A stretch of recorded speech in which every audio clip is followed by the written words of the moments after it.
શ્રી કૃષ્ણ। તો આજે આપણે જે રેસીપી બનાવવા જઈ રહ્યા છીએ તે રેસીપી વગર ગુજરાતીઓનો સ્વાદ જ અધૂરો છે। તો ચાલો બનાવવાની શરૂઆત કરી દઈએ। તે રેસીપી બનાવવા માટે મેં ચૂલો સળગાવી દીધો છે અને તેની ઉપર લોયું રાખી અને તેમાં પાણી ગરમ થવા રાખી દીધું છે। તો પાણી આપણું ગરમ થઈ જાય ને ત્યાર પછી તેમાં આપણે આ મગની દાળ, ચણાની દાળ, તુવેરની દાળ, મગની ધોળી દાળ, મસૂરની દાળ, 2 ચમચી જેટલા મગ અને આ ચોખા છે તે આપણે પલાળવા માટે રાખી દેવાનું છે। પાણી તમે જોઈ શકો છો કે આપણું ગરમ થઈ ગયું છે। તો તેમાં આપણે આ તુવેરની દાળ નાખી દઈશું।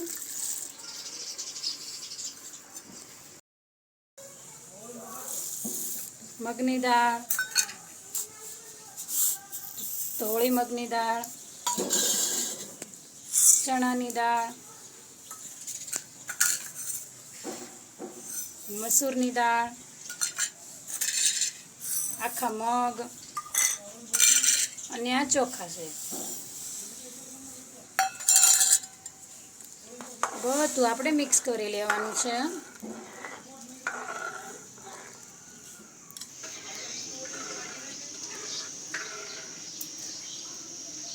તો આ બધું આપણે મિક્સ કરી અને કમસે કમ અડધી કલાકથી વધારે આપણે આને પલાળવા દેવાનું છે।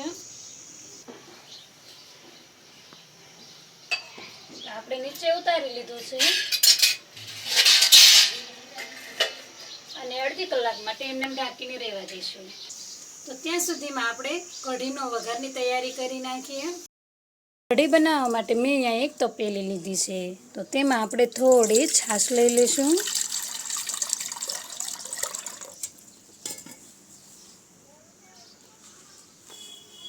અને 2 મોટી ચમચી જેટલો આ ચણાનો લોટ છે તે ઉમેરી દઈશું અને સરસ રીતે મિક્સ કરી લઈશું। તો આપણે આ લોટ સરસ રીતે મિક્સ થઈ ગયો છે છાશ જોડે। તો તેમાં આપણે હળદર, લાલ મરચું, મીઠું, 2 ચમચી જેટલો ગોળ અને બધું આપણે સરસ રીતે મિક્સ કરી લઈશું।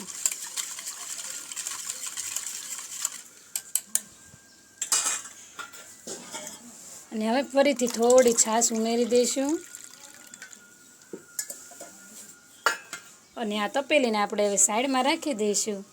અને મેં અહીંયા એક ખાયણી લીધી છે તેમાં થોડી લસણની કળીઓ છે, આદુના ટુકડા છે અને તેમાં આપણે તીખાશ પ્રમાણે લીલું મરચું લઈ લઈશું। જો તમે વધારે તીખું ખાતા હોય તો વધારે લીલા મરચાં લઈ શકો છો। અને આ બધું આપણે ખાંડીને સરસ એવી પેસ્ટ બનાવી લઈશું। તો આપણે આદુ મરચાં લસણની પેસ્ટ સરસ એવી થઈ ગઈ છે। તો હવે આપણે વઘાર માટે તેલ રાખી દઈશું।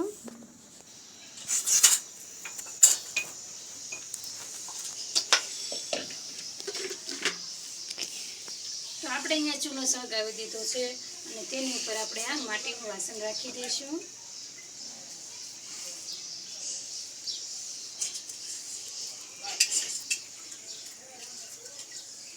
અને તેમાં આપણે આ 2 પાવડા તેલ ગરમ થવા રાખી દઈશું। મેં અહીંયા 2 પાવડા તેલ ઉમેરી દીધું છે અને તેલ ગરમ થઈ જાય ને એટલે આપણે તેનો વઘાર કરી લઈશું।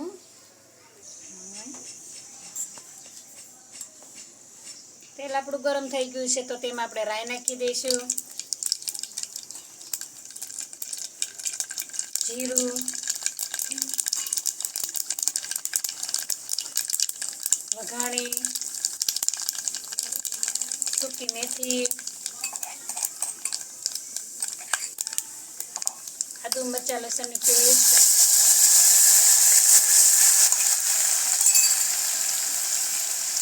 મીઠો લીમડો,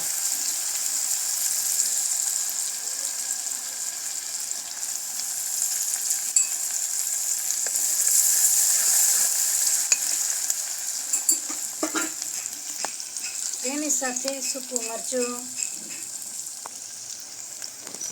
2 લવિંગ,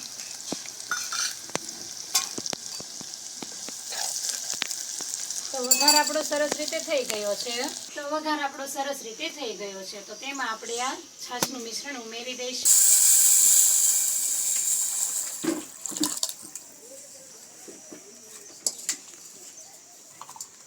અને સરસ રીતે મિક્સ કરી લઈશું।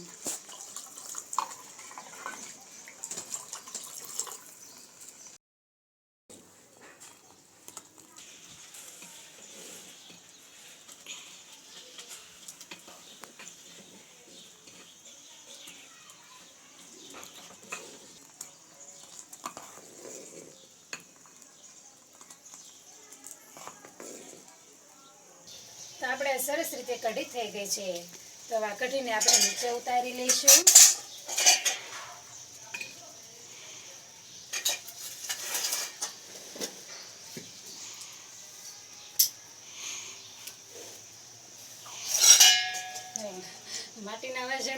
માટીનું વાસણ જ એટલું ગરમ છે.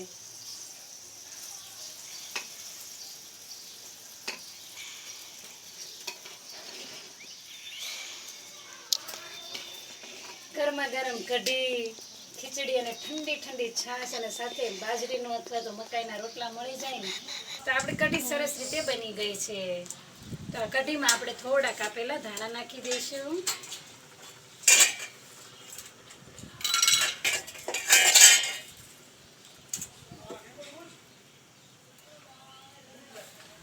તો તમે જોઈ શકો છો સરસ મજાની આપણી કઢી થઈ ગઈ છે. સરસ રીતે થઈ ગઈ છે. તો હવે તેને આપણે ઢાંકીને રહેવા દઈશું. અને આ બધી જે દાળ ચોખાની મેં પલાળ્યું હતું તેને પણ અડધી કલાક ઉપર થઈ ગયું છે. અને તેને મેં 4 થી 5 પાણીએ ધોઈ લીધું છે. તેની સાથે લીલા વટાણા, ટમેટાં, બટેકા, ડુંગળી, કોબી, ફ્લાવર આ બધું મેં સુધારી લીધું છે. અને મીઠો લીમડો લઈ લીધો છે. તો હવે આપણે તેલ ગરમ થવા રાખી દઈશું. તો મેં ચૂલા ઉપર લોયું રાખી દીધું છે અને તેમાં આપણે 2 પાવડા તેલ ગરમ થવા રાખી દઈશું. અને તેલને આપણે ગરમ થવા દઈશું. તો તેલ આપણું ગરમ થઈ ગયું છે. તો તેમાં રાઈ નાખી દઈશું, જીરું, વઘાણી, મીઠો લીમડો, આદુ મરચાંની પેસ્ટ,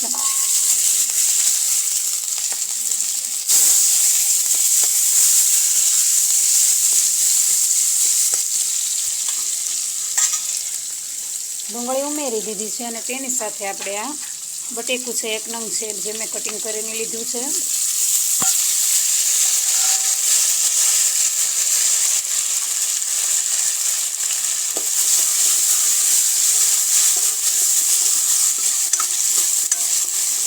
બટેકાને આપણે થોડી વાર માટે તેલમાં થવા દઈશું.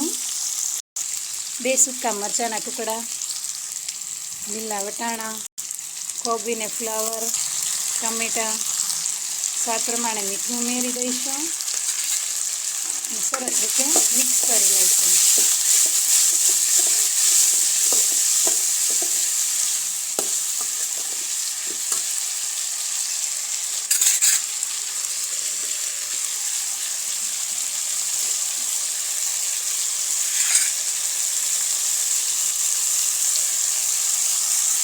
લાલ મરચું, હળદર તેને પણ આપણે મિક્સ કરી લઈશું.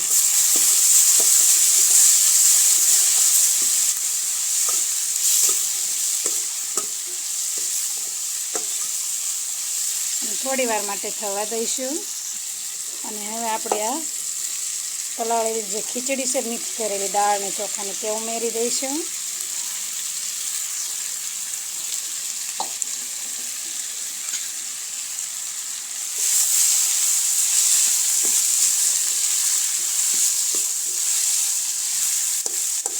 તેને પણ મેં મિક્સ કરી લીધું છે. અને હવે આપણે તેમાં પાણી ઉમેરી દઈશું. 1, 2, 3 તો મેં આમાં 4 ગ્લાસ પાણી ઉમેર્યું છે.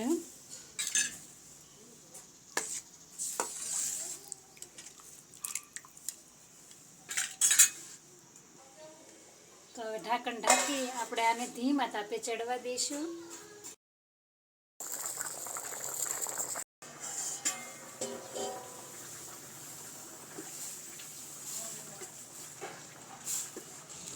આપણે ખીચડી સરસ રીતે સડી ગઈ છે. તો ખીચડીને આપણે નીચે ઉતારી લઈશું.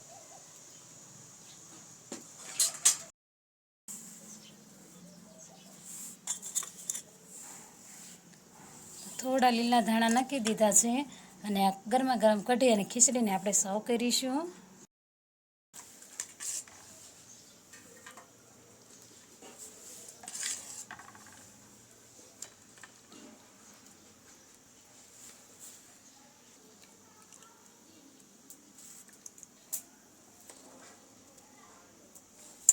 તો તૈયાર છે આપણે આ ગરમા ગરમ કઢી અને ખીચડી.